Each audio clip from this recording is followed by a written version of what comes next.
Sa ating po mga balitang pang-consumer at kalakalan naman, malabo na rahong tabasan ng Bangko Sentral ng Pilipinas ang interest rates ngayong taon. Yan po ang sinasabi ng think tank na ANC Research. Sa pagtansya po ng naturang grupo, posible pang lumagpas ang inflation sa 2 hanggang 4% target band ng BSP. Huli pong naitala ang inflation sa 3.9% noong Mayo.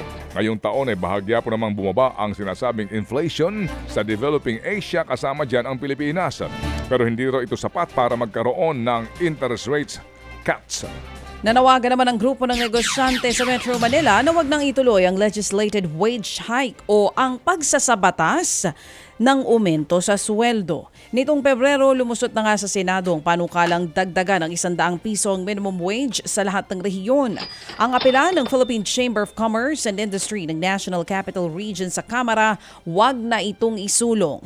Masisira raw kasi ang kapasidad nilang magpatakbo ng negosyo, lalo't karamihan ng business sa Metro Manila ay service-oriented.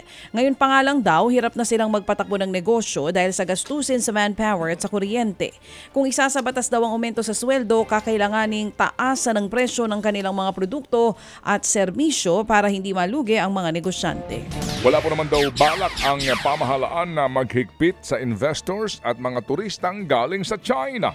Yan po ang tiniyak ng National Economic and Development Authority sa gitna ng lumalalang tensyon sa West Philippine Sea.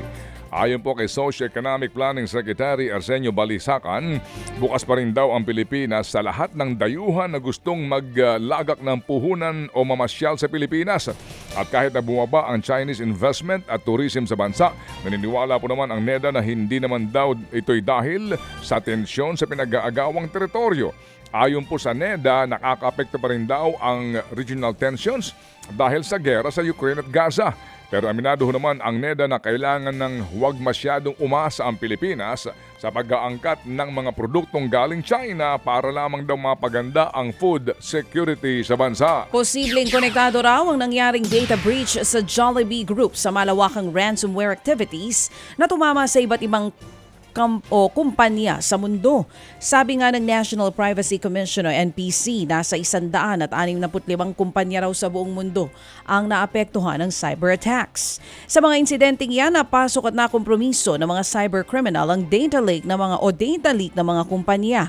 Lumabas na galing sa iisang provider mga cloud database na gamit ng mga kumpanya na siya ring gamit ng Jollibee Group. Pero hindi pa rin daw inaalis ng NPC ang posibilidad na inside job ang nangyaring data breach. Makakatanggap po naman na higit na 1,000 pisong balikbayad ang ilang customer ng Maynilad sa Imus, Cavite sa susunod na buwan. Hindi pa kasi pumapasa sa MWSS ang kulay ng tubig at residual chlorine sa Anabu Modular Treatment Plant. Dahil dito'y pinagmulta ang Maynilad ng 3.9 milyong pesos sa pamagitan po ng rebates o balikbayad sa mga apektadong customer. Higit 3,000 customers po sa 9 na barangay ang makakakuha ng rebate. Kung hindi man daw umabot sa 1,000 piso ang water rebate, ay imemenos po na lamang ang natitirang rebate sa susunod na billing. Ted Filon at DJ Chacha ngayon nasa Radyo 5 92.3 News FM Monday to Friday 6 to 10 a.m.